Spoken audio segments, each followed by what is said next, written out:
this is an iHeart podcast. Guaranteed human. It's an Olympics you'll never forget. Prime time in Milan. The moments. Chloe Kim with the gold medal flex. The stars. Ilya Malinin. Out of this world. The spectacle from beautiful northern Italy with very special guests every night of the Olympics. Experience the world's biggest show. Prime time in Milan. Tonight, 8/7 Central on NBC and Peacock. The big game commercials are basically must-see TV. This year, Elf Cosmetics went all out with an absurdly funny telenovela called Melissa. It stars Melissa McCarthy, Nicholas Gonzalez, Itati Cantoral, and Elf Glow Reviver Lip Oil. The Elf Glow Reviver Lip Oil is an ultra-glossy tinted lip oil that nourishes, hydrates, and enhances your lips' natural color. Watch the full episode of their new Elf novela on soyunbaño.com. Ever wonder why so many people regain weight after stopping a GLP-1? Up to 40% of the weight lost can come from lean muscle. This weakens the body, slows metabolism, and makes it easier to put the pounds back on, creating a cycle of dependency. Prolon's 5-day fasting-mimicking diet offers a drug-free way to maintain results and support long-term metabolic health. In just 5 days, it activates fasting pathways to burn fat, protect muscle, and rejuvenate cells, all while letting you enjoy real food. Get 15% off plus a $40 bonus gift when you subscribe at prolonlife.com/iHeart. That's prolonlife.com/iHeart. You see it instantly. It's Coldwater Creek, the mark of exceptional workmanship and signature touches inspired by a Mountain West heritage. Distinctive styles created from quality fabrics, silhouettes perfected with just the right drape, feel-good fits offering ease of movement, and thoughtful details to elevate your look. Coldwater Creek's authenticity is embodied in every piece, embracing its confident spirit that carries through to today. Discover Coldwater Creek clothing, designed to fit your life the way you want. For a wardrobe you can count on season after season, visit coldwatercreek.com. Shop the new spring collection at 20% off $75 or more with code IHEART20.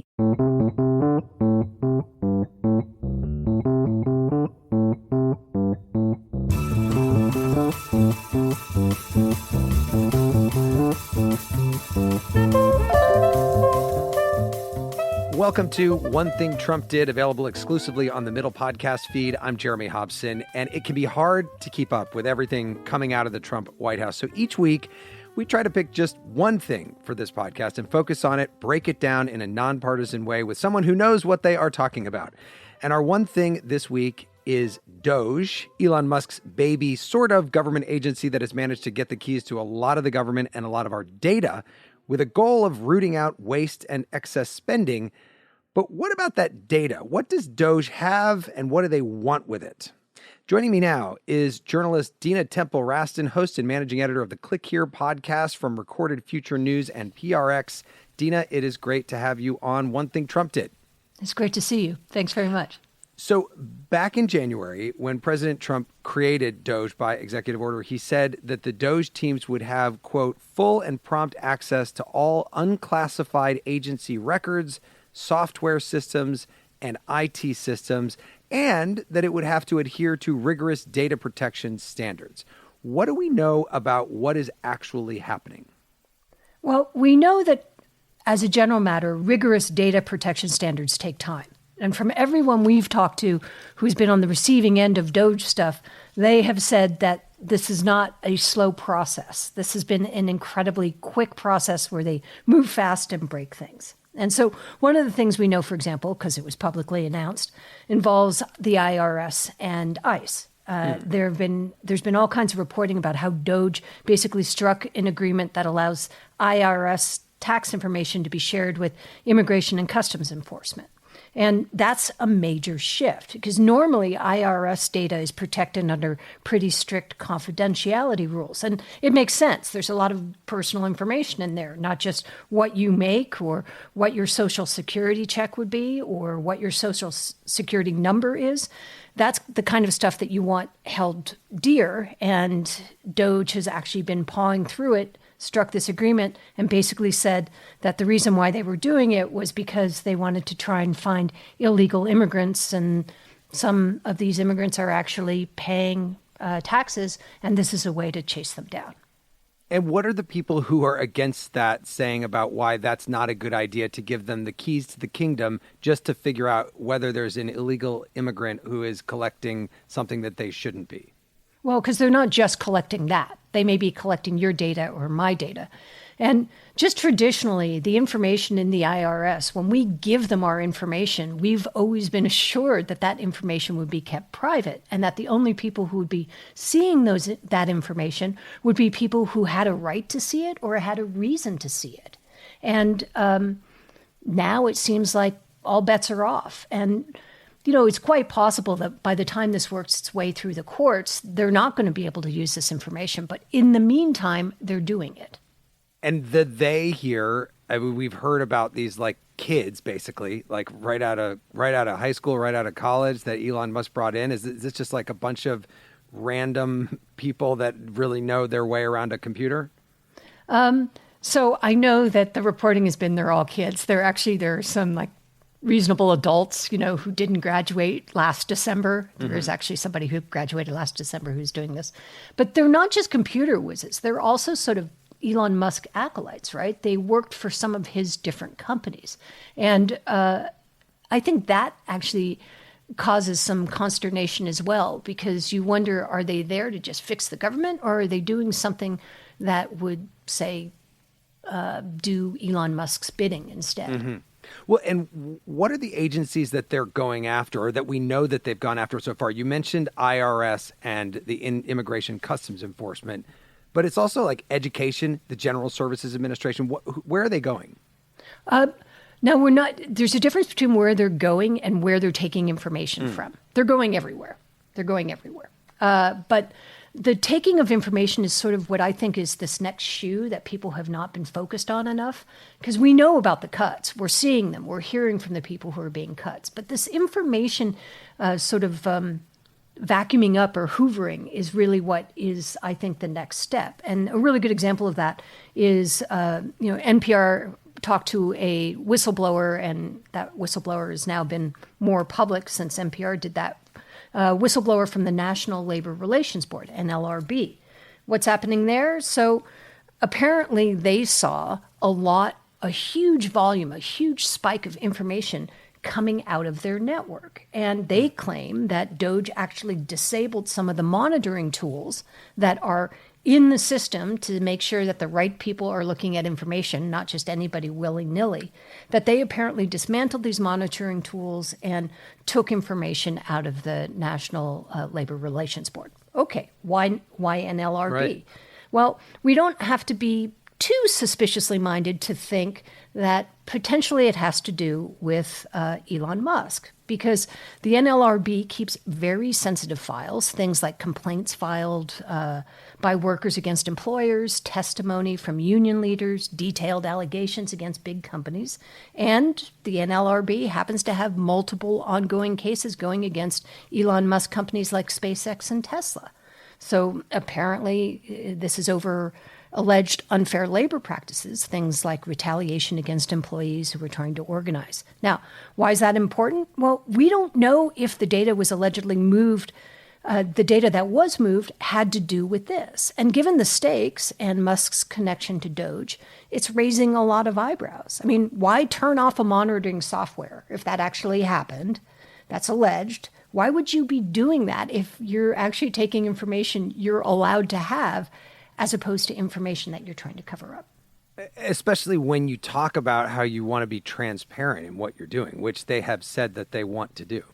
Yeah, but there's nothing, I think it strains credulity that they are being transparent. I think it's pretty clear they're not being transparent, or there's a different definition of transparency here.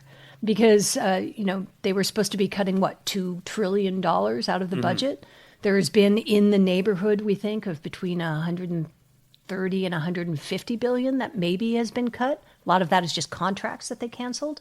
And even that, that number supposedly is so transparent. But when you take a look at it, some of the contracts that he canceled have been started up again. So The transparency issue of this, it just isn't transparent. I don't think that they say it, but I don't think anybody thinks this is transparent. And so we know that they've taken some of this data. We know that, as you say, NPR has reported that they've turned off some of the monitoring of who has access to the data. Do we know if anybody in DOGE has taken the next step and actually done anything with this data? We don't know. I mean, if there was a lot of transparency, we would, Right. wouldn't we? So this gets back to your other point. But we have no idea what they're doing with this data, right? And one of the other concerns that we had when we first started reporting on this has to do with the fact that in the early days of DOGE people going into these agencies, they were taking in their personal computers. And according to people that we spoke to, they were changing code. Now, why is that a problem? Why not update something? Why not have, siloed information be less siloed? This is a very Silicon Valley way of looking at things. And the problem is that so many of the government systems are built on really old code, something called COBOL. And because it's built on that old code, it's sort of like a Jenga, right? You pull one little piece of wood out and it's sort of teetering. You pull out another, it teeters some more.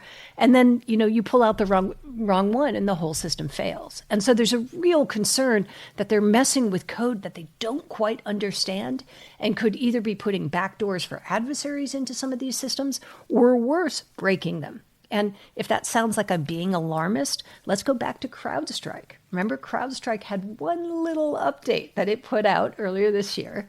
And that one little update managed to blue screen, airplane reservation systems. And it took a while. It was just one little bit of code. So as we've been doing these One Thing Trump Dids every week on different topics, one of the things that has started to happen, and now we're several months into the administration, is the courts have stepped in and they have stopped certain things. Next week, we're talking about what's happening with public broadcasting. And there's already, the Corporation for Public Broadcasting has already come in and said, you are not allowed, Donald Trump, to fire these people on our board. That's not legal. What about the legal stuff here with DOGE and the collection of data? Is what they're doing actually legal? We don't know. I mean, one of the things that we're seeing judges, depending where they are, sort of putting injunctions on this and saying you have to pause until we can actually muddle through what you guys are doing. But this is what's going on in the Supreme Court, right? Right now, when they talk about birthright citizenship, the case is really not about birthright citizenship. It's whether or not, a judge at a lower level, a federal judge, can put an injunction that actually affects the entire country. These are the sorts of things that they're testing legally. And, it's a little frustrating for anybody who's watching this because some of it just seems plainly unconstitutional, what they're doing. But the judicial system in this country works a lot slower than, 90 EOs that are signed in a single day. And so it also makes us wonder, if we haven't heard from the courts yet, is what he's doing possibly legal? And maybe everybody has said their hair is on fire for the wrong reason. That's not what's going on here. It's just the judicial system takes a lot more time to sort of decide. Well, and who are the powers that are suing and saying this is not legal what you're doing? Well, all kinds of unions, lawyers. We have the law firms that he went after. They're suing. There are also agencies that are suing that saying he can't summarily fire all these Right. workers without, the USAID is suing. As you know, Radio Free Europe is suing. Everybody is suing because technically, if the Congress has actually allocated this money, Trump can't decide to suddenly not spend it. And this is sort of the base of the issue when it comes to all these cutbacks. Right. And when it comes to the data, if they've got the data already in some of these cases, is there any way to put that genie back in the bottle? If a court comes out later and says, you are not allowed to take that data, DOGE, but they already did. Well, if they extracted the data, it's one thing. If they have actually just sort of like started to merge data, it's another, right? So, and that's what's unclear about the extraction of data and why it was worrisome when we started hearing reports that they were actually turning off things that would monitor what they were taking, because then we just wouldn't know. I do think that the courts are going to step in here. I think what's really going on here, everybody's talking about a constitutional crisis. And technically what we've been saying within the Click Here team is we're not going to call it a constitutional crisis until it goes up to the Supreme Court tells them to do something, and they don't do it. That's when we know, because we have an appeal process, and they're going through the appeal process. And this is, I used to live in New York. This is an old Donald Trump trope, right? That you basically file a lawsuit right away to slow everything down and hope that, in fact, the people who are telling you not to do what you want to do get bored and leave. And that's kind of what's happening here on a really grand scale. He's trying to see just how far he can push executive power. And the courts, I actually think he will listen to the courts when the courts finally, tell him you can or can't do this. But the lower courts, this has been an issue for a while. The lower courts tell him to do something. He says, you don't have jurisdiction over me. The Supreme Court does. But just to be clear from what you're saying, it sounds like if he's doing that in a large part to help Elon Musk, who is the one who wants this data. Yeah, we don't know that. Okay. There might be some other reason that we haven't clicked onto why the NLRB's data was taken. But it doesn't take, a rocket science to put together that he has a lot of cases in front of the NLRB, and that's the data that we know, according to a whistleblower, was actually taken.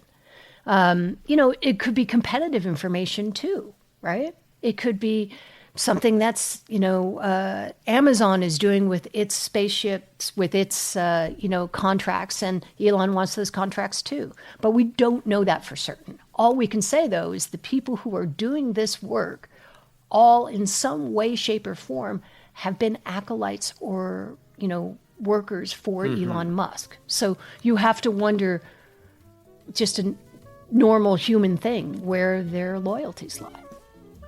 Well, of course, this gets to the issue of the nation's cybersecurity infrastructure. Dina is an expert on that, and we're going to talk more about that in just a moment. One Thing Trump Did with journalist Dina Temple-Raston. We'll be right back.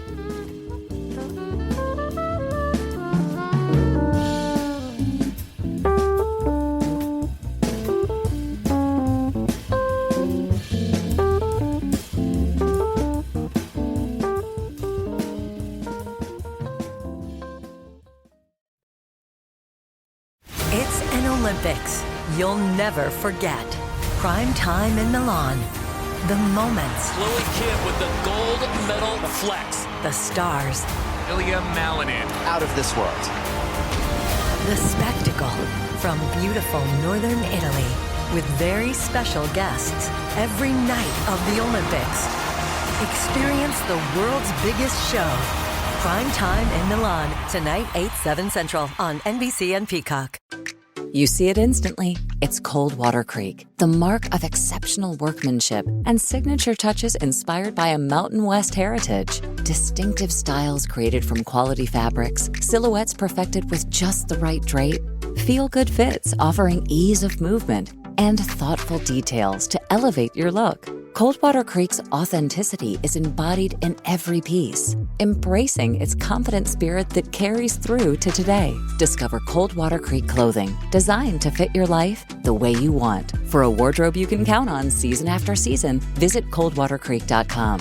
Shop the new spring collection at 20% off $75 or more with code IHEART20. Welcome to the A Building. I'm Hans Charles. I'm Menelik Lumumba. It's 1969. Malcolm X and Martin Luther King Jr. had both been assassinated, and Black America was at a breaking point. Rioting and protests broke out on an unprecedented scale. In Atlanta, Georgia, at Martin's alma mater, Morehouse College, the students had their own protest. It featured two prominent figures in Black history, Martin Luther King Sr. and a young student, Samuel L. Jackson. To be in what we really thought was a revolution. I mean, people were dying. 1968, the murder of Dr. King, which traumatized everyone. The FBI had a role in the murder of a Black Panther leader in Chicago. This story is about protest. It echoes in today's world far more than it should, and it will blow your mind. Listen to the A Building on the iHeartRadio app, Apple Podcasts, or wherever you get your podcasts. This is Ryder Strong, and I have a new podcast called The Red Weather. It was many and many a year ago in a kingdom by the sea. In 1995, my neighbor, Anna Trainer, disappeared from a commune. It was hard to wrap your head around. It was nature and trees and praying and drugs. So no, I am not your guru. And back then, I lied to my parents, I lied to police, I lied to everybody. There were years, right, where I could not say your name. I've decided to go back to my hometown in Northern California, interview my friends, family, talk to police, journalists, whomever I can, to try to find out what actually happened. Isn't it a little bit weird that they obsess over hippies in the woods and not the obvious boyfriend? They have had this case for 30 years. I'll teach you sons of to come around here and my wife. Boom, boom. This is The Red Weather. Listen to The Red Weather on the iHeartRadio app, Apple Podcasts, or wherever you get your podcasts. Welcome back to One Thing Trump Did, exclusively on the Middle podcast feed. I'm Jeremy Hobson. This episode, we're talking about concerns over how DOGE could be accessing and using the data of millions of Americans and what changes they're making to American cybersecurity. I'm joined by journalist Dina Temple-Raston, who also hosts the Click Here podcast, as well as she's a senior correspondent at Recorded Future News. Dina, if you Google Trump and cybersecurity, one of the first things that comes up is a guy named Christopher Krebs. He was head of cybersecurity in the first Trump administration. He got in trouble with the president for saying that the 2020 election was the most secure election ever. Trump did not like that. Now the Trump administration is investigating him. What can you tell us about that and how that intersects with DOGE?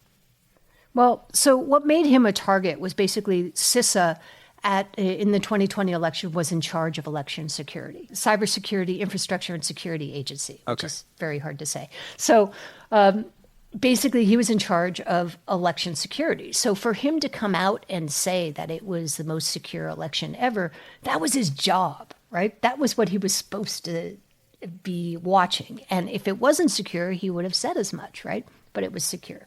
So CISA also does a lot of other cybersecurity stuff. It does, tries to, or did before Trump made some cuts, tried to flag misinformation campaigns by the Russians or disinformation campaigns by the Chinese or hacking into systems by the Russians. This is what their job is, to keep the infrastructure in the United States safe. So like power grids, there's a kind of famous, I guess in my world, there's a kind of famous Chinese hacking group called Volt Typhoon. Volt Typhoon has found its way into the infrastructure of telecoms, infrastructure of electrical grids, and you wonder, why is it there? This is not for espionage. Why are they sitting there? And the belief is from the FBI, from CISA, from numerous organizations, is that basically in anticipation of some sort of conflict between the U.S. and China, they want to be sitting in critical networks to be able to do something, to be able to turn out the lights, make communications more difficult, that sort of thing. Well, CISA's job is to actually find that, work with the private sector to make sure that bad actors aren't sitting in their infrastructure, and to report on it. A lot of that has been cut back as a result of the Trump administration cuts. They say it's not important, that CISA's focused too much on misinformation and disinformation, that they believe CISA basically is an arm to censor things, and as a result, there's been these huge cutbacks. And Chris Krebs spoke at a cybersecurity conference in San Francisco saying that people should be outraged by these cuts. Let's listen. We are not moving forward. We have to continue moving forward.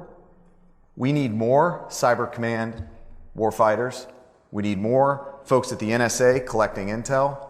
We need more frontline defenders, threat hunters, red teamers, folks that are just doing sysadmin, the basics. We need more of that, not less. So that's my pitch. Make CISA great again. What is he talking about, Dina? What should we know about the cuts in particular beyond what you've just said a moment ago?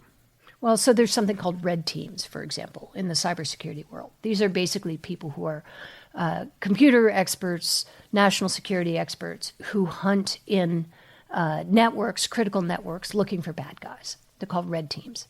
And they've cut back a lot of the funding for red teams. There's also this huge list. This is really inside cyber baseball, but there's this huge list called the CVE list, which is basically these vulnerabilities that have been found and identified that could be in networks. And CISA, for the longest time, worked with MITRE, another sort of a think tank here in Washington, putting together a comprehensive list. So if you found something in your network, you would be able to sort of put it against the list to know it's a known vulnerability. So for a while, they backtracked on this. The Trump administration decided that they were going to cut that MITRE contract. So there would no longer be a giant list of vulnerabilities that people could refer to. At the last minute, they found some money and started it up again. But these are the sorts of sort of cybersecurity, sort of just basic hygiene things that we've been doing for some time now that our adversaries are much better at hacking than they used to be. And these are the things that they're cutting back on.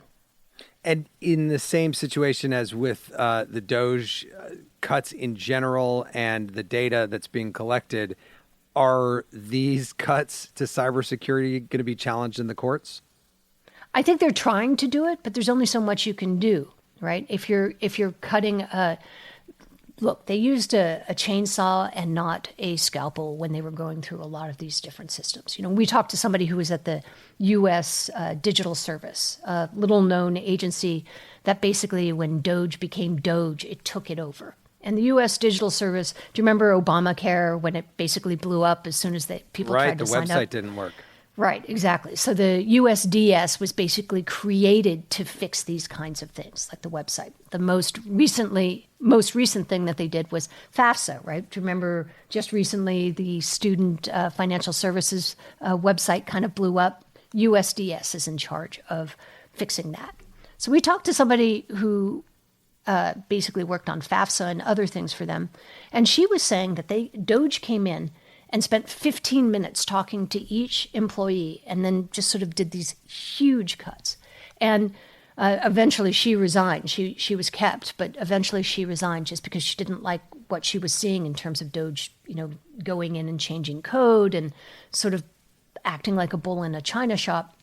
And what she said to us that actually really made sense to me was, if they were really trying to make this better and more efficient, then they'd be careful about who they were firing. She said, a lot of the technical people that they fired are people who would prevent bad things from happening, people who would help and make sure that government websites are actually working. But they don't care about that. They don't want people who actually understand how this works. And her theory was because they're doing things they shouldn't be doing. So they don't want people who say, hey, you're not supposed to be doing that. So they cut them. So big picture, there was a big power outage in Spain, and there was a question, was this a hacking? There have been and by the way, companies around the world are hacked all the time, and they do pay to get out of those situations in many cases. Should we be worried because of these cuts that the country is at risk of a cyber attack, which could be in some ways as dangerous as a physical attack? Yes. I mean, that is the reason for the Click Here podcast, is that cyber is no longer a nice to know thing. It's a need to know thing. Before, it used to be governments and big corporations that got hacked. Now it's your city hall, it's your kid's school, it's your insurer. And the real concern is that they are cutting so widely across CISA, largely because, you brought up Chris Krebs before. I mean, CISA is basically at the center of this retribution campaign because of Chris Krebs, right? And what he represented for CISA. So they're cutting CISA like crazy. And the concern is that they're making us more vulnerable. But even more than that, if they're going into these systems, as we discussed earlier, they might be putting vulnerabilities in. Not meaning to, just doing it.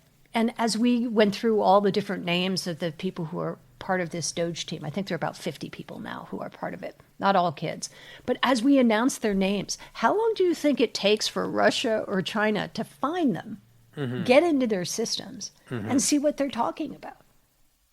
So we've made ourselves vulnerable across the board. And when you say across the board, does an individual company or a state government or a city government, do they rely to some degree on CISA to keep them safe from cyber attack? Yes. Yes, not just because it's a sharing of information, but CISA has memorandums of understanding with other agencies that within the United States that are looking for adversaries all the time, and these are things that small private companies don't have the bandwidth for. So CISA is sort of like an early warning system. It's the canary in the coal mine that tells you, hey, people are trying to get into, say, for example, your sector in the economy. We've seen these kinds of, adversaries going in this way. Check your router, check your patches.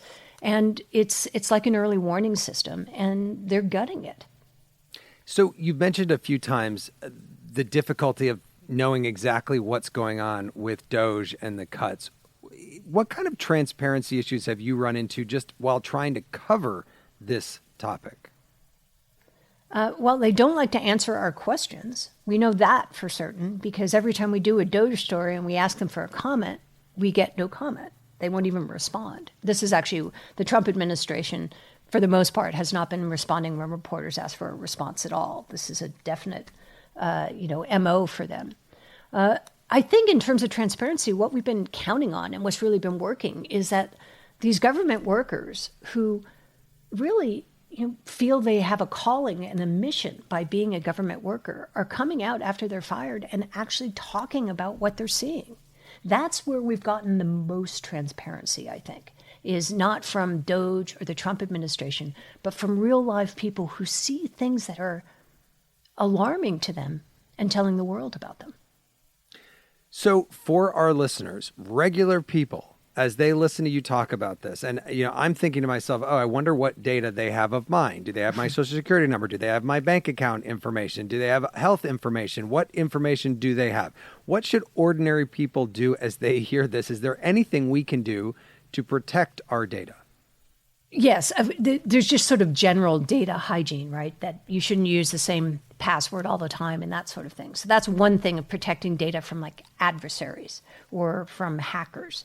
But when it comes to protecting your government data, the problem is you kind of signed up thinking it was going to be protected. When you fill out your IRS tax form every year, you assume that information is safe. When you fill out medical reports or have your doctor's medical, you have all your medical files, you assume those will be kept quiet. We don't know that anymore. And that's the uncertainty that has come with this whole DOGE push, is we don't know who has what. And in the past, we kind of didn't think about it very much.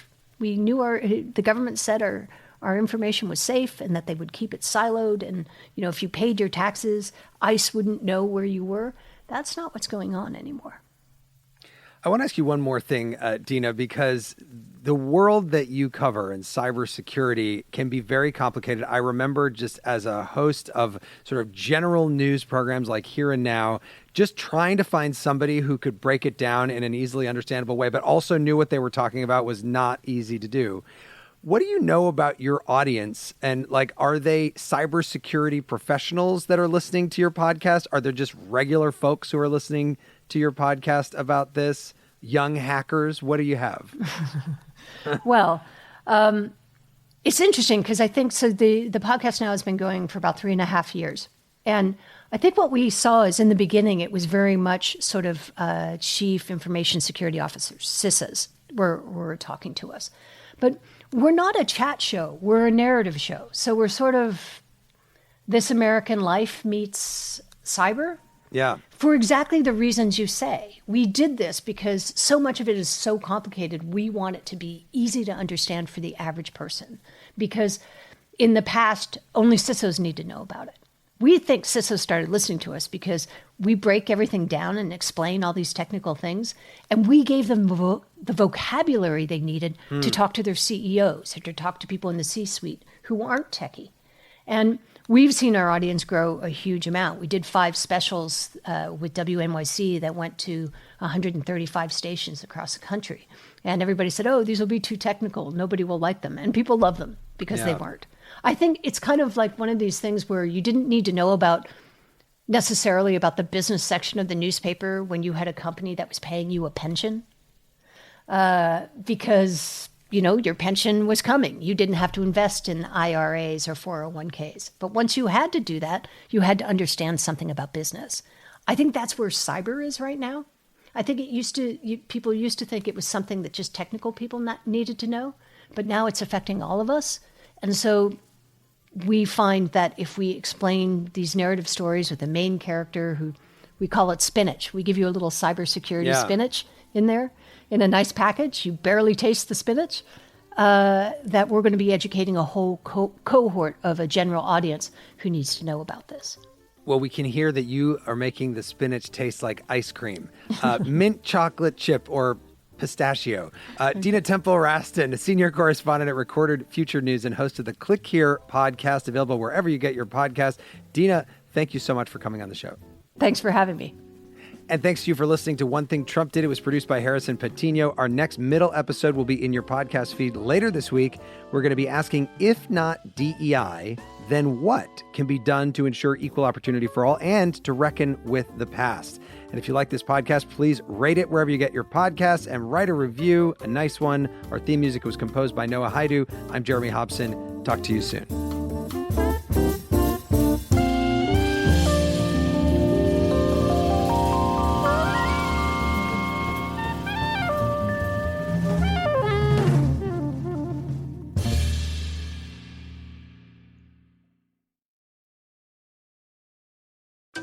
You see it instantly. It's Coldwater Creek, the mark of exceptional workmanship and signature touches inspired by a Mountain West heritage. Distinctive styles created from quality fabrics, silhouettes perfected with just the right drape, feel-good fits offering ease of movement, and thoughtful details to elevate your look. Coldwater Creek's authenticity is embodied in every piece, embracing its confident spirit that carries through to today. Discover Coldwater Creek clothing, designed to fit your life the way you want. For a wardrobe you can count on season after season, visit coldwatercreek.com. Shop the new spring collection at 20% off $75 or more with code IHEART20. Over the last couple years, didn't we learn that the folding chair was invented by Black people because of what happened in Alabama? The Montgomery Brawl. This Black History Month, the podcast Selective Ignorance with Mandy B unpacks Black history and culture with comedy, clarity, and conversations that shake the status quo. The Crown Act in New York was signed in July of 2019, and that is a bill that was passed to prohibit discrimination based on hairstyles associated with race. To hear this and more, listen to Selective Ignorance with Mandy B from the Black Effect Podcast Network on the iHeartRadio app, Apple Podcasts, or wherever you get your podcasts.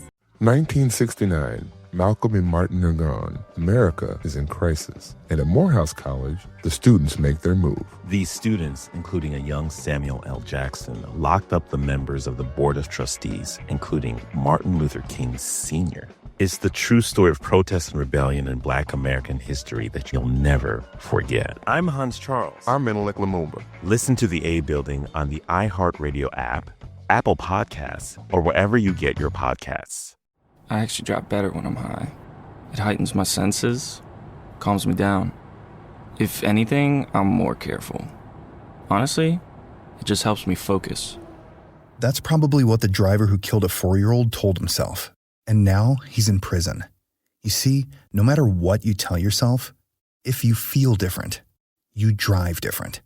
So if you're high, just don't drive. Brought to you by NHTSA and the Ad Council. This is an iHeart podcast. Guaranteed Human.